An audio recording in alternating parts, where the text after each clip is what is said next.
They say the best liars are the ones who look you straight in the eye. Meghan is standing with Harry, surrounded by royals. She sees Andrew near the Queen and asks Harry who he is. Harry explains. He is his uncle. Simple. Except nothing about this is simple. Before Meghan met Harry, she was living a life that made no sense for a struggling actress. And every time you look into those mysterious years, Andrew's shadow appears. That innocent question starts looking a lot more like damage control. Let's talk about money. Meghan Markle was allegedly a struggling actress on Suits, right? Except her castmates noticed something strange. She was flying business class and first class constantly, while they were scraping by. And here's the thing, her role on Suits was tiny. We're talking about a few minutes of total screen time across multiple seasons. Most of her scenes were just walking past the main characters, or delivering a couple of lines. She wasn't making $50,000 per episode like some people claim. That's complete fiction. So where was all this money coming from? The cast members themselves were baffled. How was she affording this lifestyle? Designer clothes, constant international travel, luxury accommodations.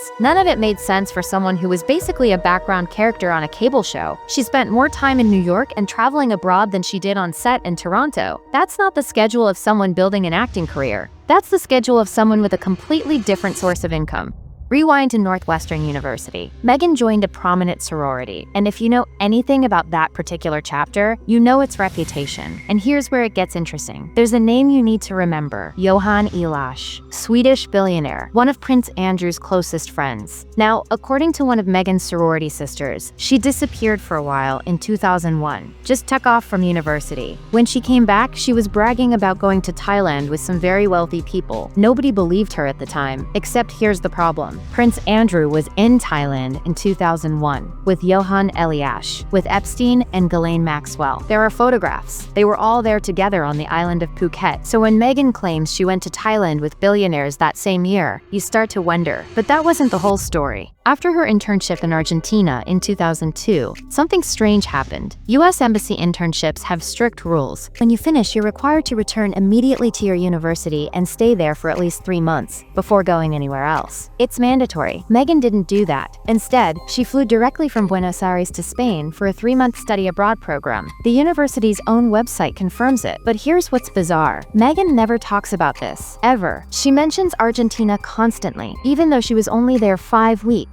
But Spain, 3 full months? Complete silence. Not even after she became one of the most famous women in the world. And according to reports from people who knew her then, she wasn't really in Spain much at all. She was allegedly traveling throughout Europe and the Mediterranean, on yachts, with very wealthy men. This is the same time period Johan Eliash and his circle were heavily active in that exact scene. The connections keep stacking up, and nobody wants to talk about why. Fast forward to September 2013. Meghan Markle somehow scores an invitation to the Novak Djokovic Foundation Gala in New York. This is not an easy event to get into. We're talking A-list celebrities, billionaires, major power players. The guest list was insane. Meghan Markle was a nobody. She wasn't even the star of her own cable show. So how did she get in? Here's the thing. The York family was heavily involved with this charity. Fergie, Andrew, Eugenie, they were all major supporters. And September 2013 was a very interesting month. Princess Eugenie moved to New York that exact month. She was supposed to stay 1 year. She ended up staying 2. And Andrew? He was secretly in New York the entire month on what was supposed to be a diplomatic trip. This wasn't discovered until later, and there was massive backlash. He spent weeks there, didn't tell anyone,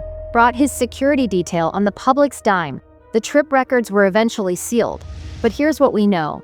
The day after Fergie left New York, Andrew was spotted taking Eugenie to dinner at a restaurant, and during that month, Meghan Markle was attending the same exclusive events Andrew was at, the Djokovic Gala, Royal Ballet presentations, all events with heavy York family involvement. There are almost no photos of Meghan from any of these events despite photographers being everywhere. She was that irrelevant.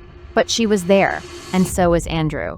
November 30th, 2012. Both Meghan Markle and Prince Andrew end up in Hong Kong at the same time. Meghan claims she's there promoting Suits, but that doesn't make sense. Suits wasn't big enough internationally to justify sending a minor cast member business class to Asia. NBC wouldn't have spent that money. The show was barely making waves in the US, let alone internationally. Yet there she is, flying business class, posting photos on social media with her passport. She's doing interviews, attending events, living it up like she's some major star. But she wasn't. She was a supporting character with minimal screen time on a cable legal drama that most people hadn't even heard of. She sat down with Diva Universal, and according to multiple people who saw it before it vanished, Meghan specifically mentioned that royalty was present in Hong Kong during her visit. She didn't just hint at it, she said it outright. People remember this because it seemed like such a random thing for her to bring up. Why would a nobody actress be talking about royalty being in the same city unless there was a reason she knew they were there? That interview has been completely scrubbed from the internet. Random interviews don't just disappear unless someone with serious power wants them gone. Meanwhile, official records confirm the Duke of York visited Hong Kong in early November 2012. Same city, same time frame. He was there on what was supposed to be official business, but the details of that trip have always been vague. No major announcements came from it, no big diplomatic wins. Just Andrew, in Hong Kong. At the exact moment Meghan was there doing interviews and attending events she had no business being at. The timing lines up perfectly. She's there, he's there. She mentions royalty in an interview that gets deleted. And now, years later, nobody can explain why a cable actress would be in Hong Kong at the same time as a prince, attending exclusive events, and casually dropping mentions of royal presence before that footage mysteriously vanishes. You can't find it anywhere. Why would a random interview with a nobody actress need to be permanently deleted unless there was something in it someone didn't want people to see? What was said in that interview that was so damaging it had to be erased? The timing is too perfect, the coincidence is too convenient, and the cover-up is too obvious. But Hong Kong wasn't the only place where their paths crossed in ways that can't be explained away. We have the photographs, the ones that exist in the public domain whether anyone likes it or not. Meghan Markle on a yacht in the Mediterranean. She's wearing her signature Panama hat. She's with a woman named Karina Shuliak. And here's where this gets dark. Karina was Jeffrey Epstein's last girlfriend. There are photos of Karina on that same yacht with Epstein himself. They were all on the same trip. Now, a man appears in Meghan's life named Deepak Chopra. He publicly called himself her friend and was also connected to Jeffrey Epstein's charity network, receiving donations from Epstein's foundations. Another person in Meghan's circle, Elton John, also received donations from Epstein's foundations. According to sources, during that Mediterranean yacht trip, they met up with Prince Andrew either during or after the voyage. Andrew was in the Mediterranean at the same time. The photos exist, the timeline matches, and Meghan's friend group from that period is filled with people who were in Epstein's orbit. This isn't speculation. These are documented connections with photographic evidence. March 2017. The wedding of one of Harry's closest friends in Jamaica. This is when Meghan famously attended the wedding. Here's what people don't talk about. Harry flew economy. He actually paid for an economy plus ticket himself, even though he's friends with a wealthy airline owner and could have easily gotten first class for free. Meanwhile, Meghan arrived on a private jet courtesy of Ronald Burkle, the owner of Soho House. So Harry's flying economy while his girlfriend takes a private plane. But the real story is who else was there. Fergie was at that wedding. So was Eugenie. And so was Andrew. They were all there, but they didn't want to be photographed. So you have Meghan, Harry, and the entire York family all at the same Jamaican wedding, and everyone's pretending they barely know each other.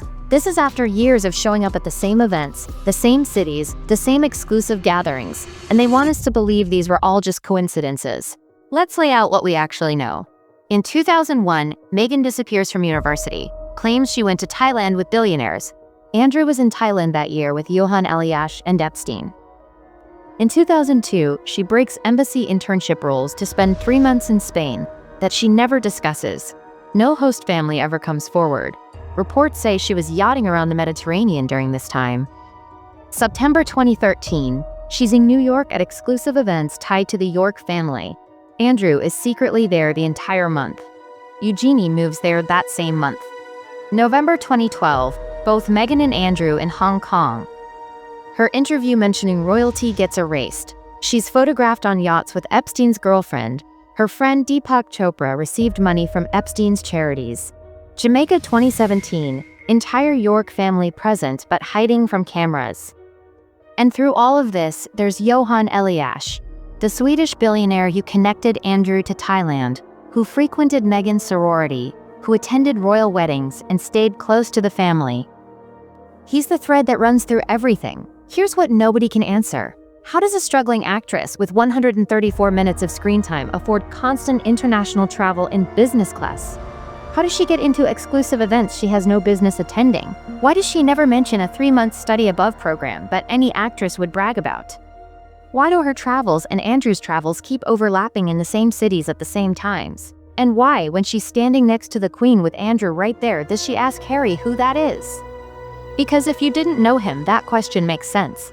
But if you knew him very well and needed everyone to think you didn't, that question becomes essential. The royal family has a way of handling uncomfortable situations. They see people strategically, control the narrative, manage the photos that get released. And if you go back and look at official events, Meghan was often placed directly between Harry and Andrew, standing together on balconies, seated together at ceremonies. Some people think that was the Queen's way of sending a message, a little reminder of who knew what. That innocent question Meghan asked Harry, "Who's that next to your grandmother?" Starts to look like the performance it probably was, because nobody asks who someone is when they've been running into them for over a decade. The receipts are scattered across continents and years, but they're there. Thailand, Spain, New York, Hong Kong, Mediterranean yachts, Jamaica, the same circles, the same people, the same suspicious timing. You can call it coincidence if you want, but at some point, coincidence stops being coincidence and starts being a pattern. And this pattern suggests Harry wasn't introducing Meghan to his family. He was introducing her back to people she already knew. Think about that, then decide for yourself what you believe. If Meghan really didn't know Andrew, why were they in the same cities and attending the same events for over a decade? Share your thoughts in the comments below. And don't forget to smash that like button and subscribe so you don't miss what we expose next. And if you loved this, hype it up so this reaches more people.